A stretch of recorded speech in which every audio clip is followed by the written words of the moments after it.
what you want. You want men on the hook for child support. Okay, girl, what have I said that gives you that impression?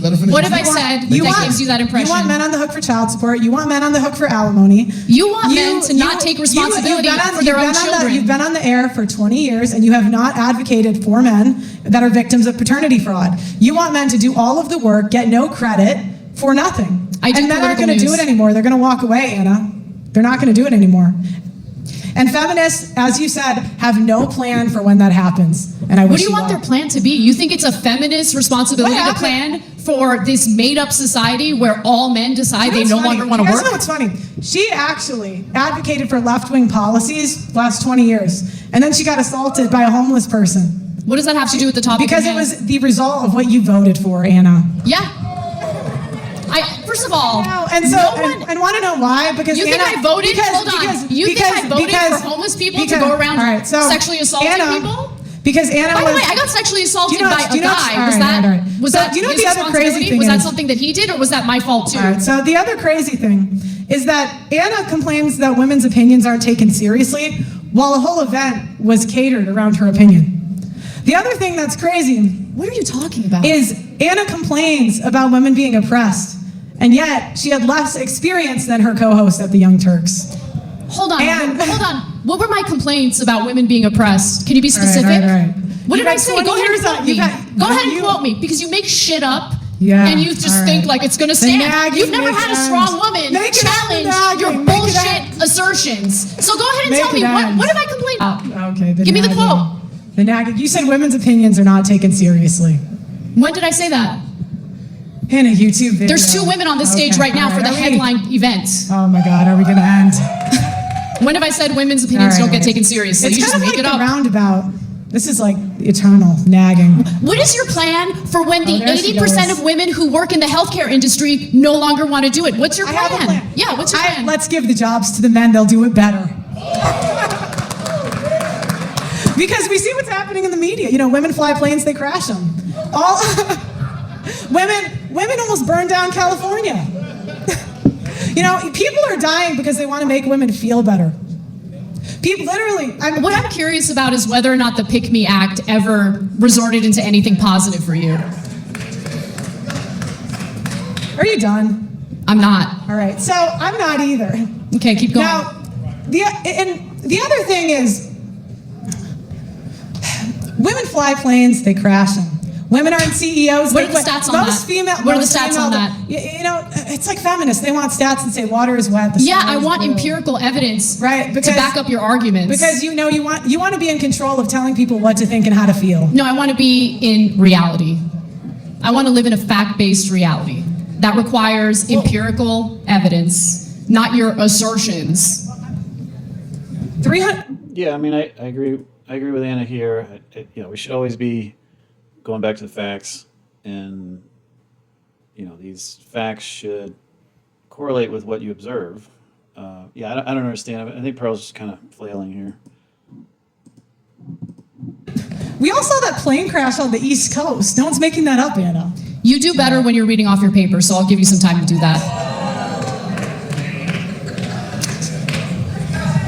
In the future, because I'm sure you'll find yourself in more of these debates, I actually think that you could be an incredible debater, but you need to look at the broader picture, not just rely on anecdotes, and don't make things up out of full cloth. Okay. Feminism empowered women.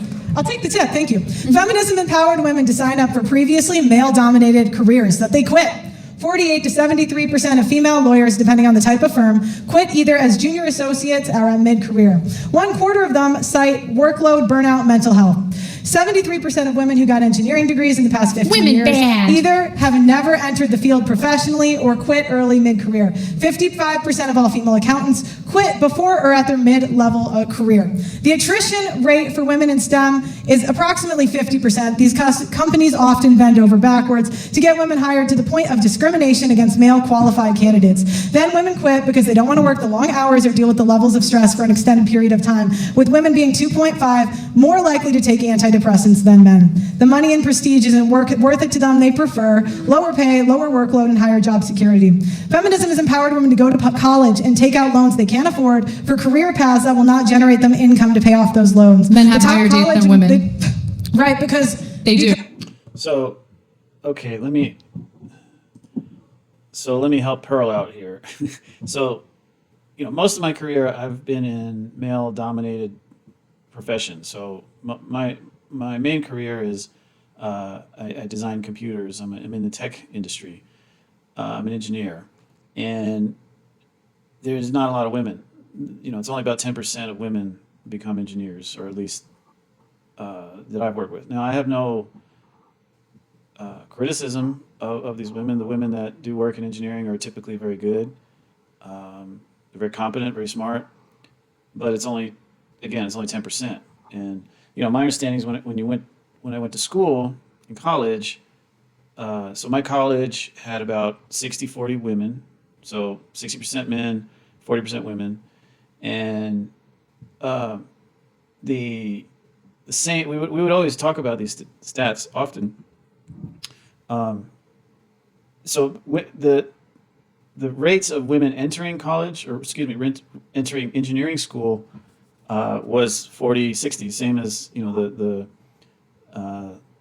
school as a whole, right? So, but graduating, only 10% of women would graduate. Does that make sense? So I didn't describe that very well. So the school was, as a whole, the university, 40% women, 60% men,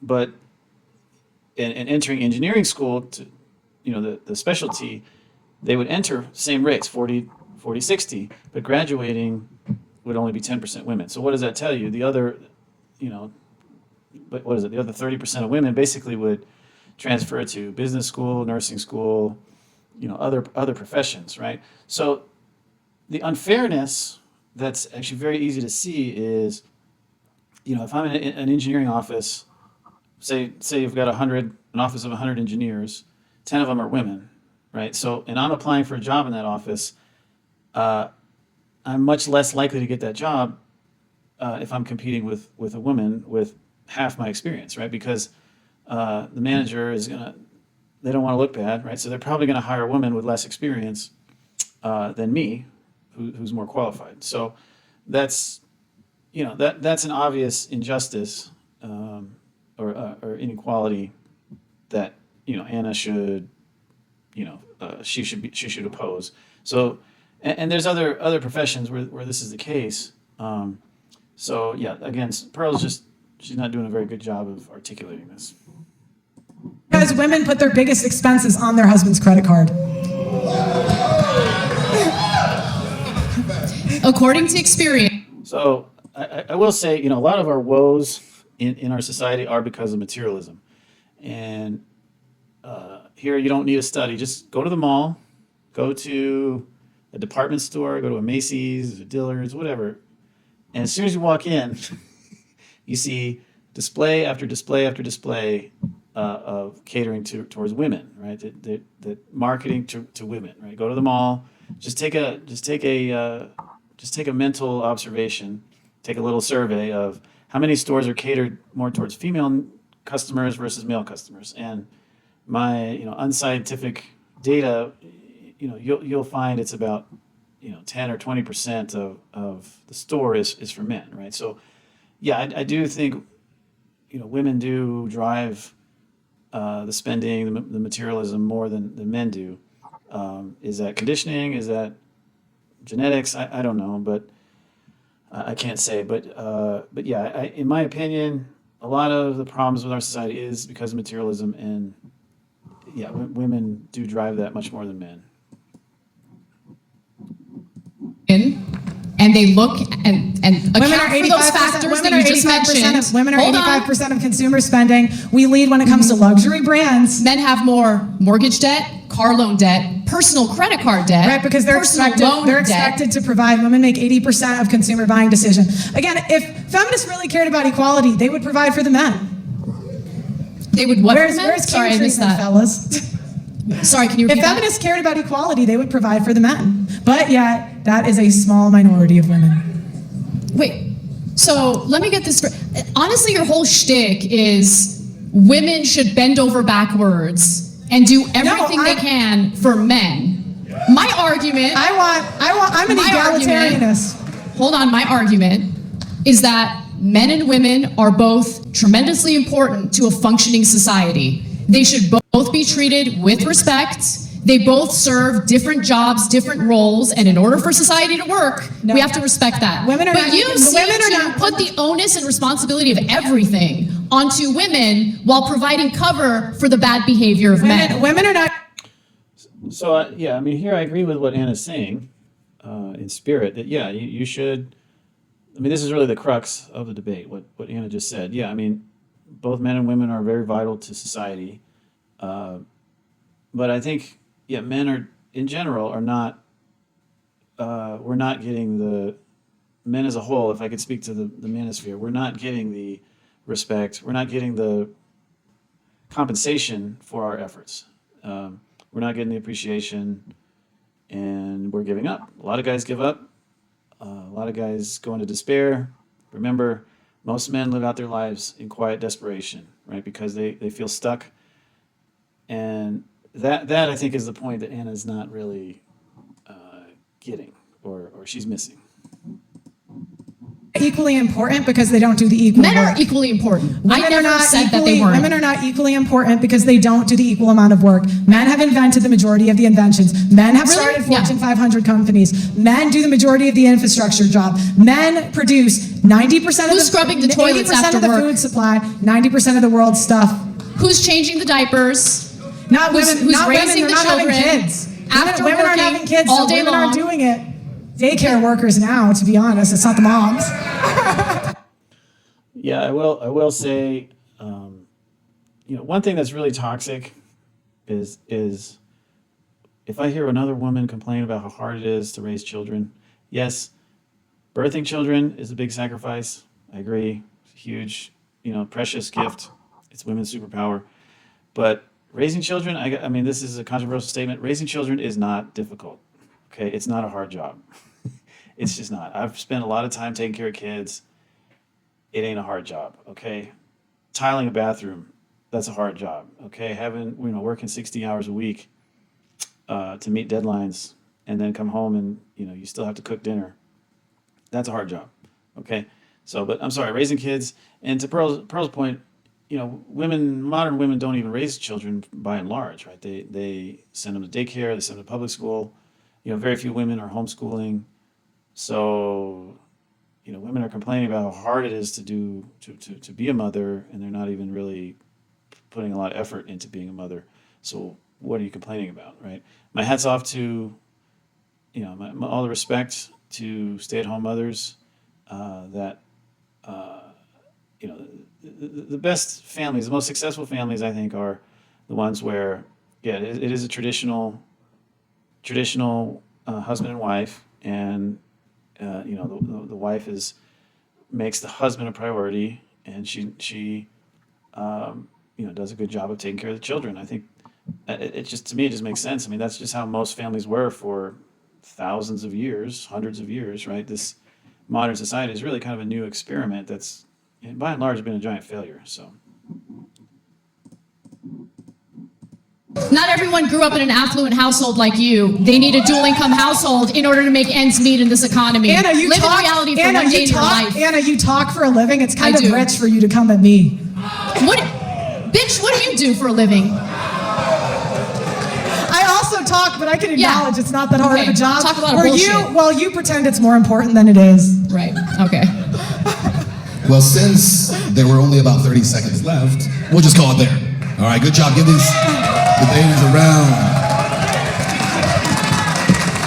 All right, we have 5-minute closing statements where you will not attack each other or call it. All right, I'll call it there. I think, all of this comes down to, in my view, is just basic respect, right? If you're contributing, if the man is contributing the majority of the money, then I think he should get the majority of the respect, the majority of the appreciation. And if the woman is, okay, great, yeah, she should get the majority of the respect and appreciation. And, in my house, I can tell you, well, like I said earlier, I used to be a feminist. I'm a recovering simp, recovering feminist. I I think it's just an unstable system, unstable relationship. That no one's ever really, there's no equality, right? What a lot of people don't realize in a marriage is, what one person, be it the woman or the man, one person is always contributing more. Right? There's no such thing as equality. Right? There's no such thing as fairness. So I think we all need to kind of like throw out those ideas, and we just need to be upfront with, this is what I want from the relationship. This is what I can contribute. I think we do need to approach it as a business, as a business arrangement. And then if love happens, great. That's a bonus, right? Love is kind of a bonus, but really, at the end of the day, are our needs being met? And like I said, I used to kind of ascribe to feminism, but now in my house, it's my house, and I pay 100% of the mortgage, I pay 100% of the food, and I pay 100% of the everything. There ain't no feminism in my house anymore. So, everyone needs to kind of find their equilibrium in different ways. I don't, hey, if you're a feminist, and it's working for you, don't change it, right? But also I don't think people should try to shoehorn feminism into their family or their life just because everyone else is, just because society is telling you this, we need to behave more like modern people, because it's a failing system, modern society. So, yeah, if you like this message, if you appreciate it, please drop a comment, drop an email, check out our links below, and wherever you ascribe to, I hope you find meaningful life. All right.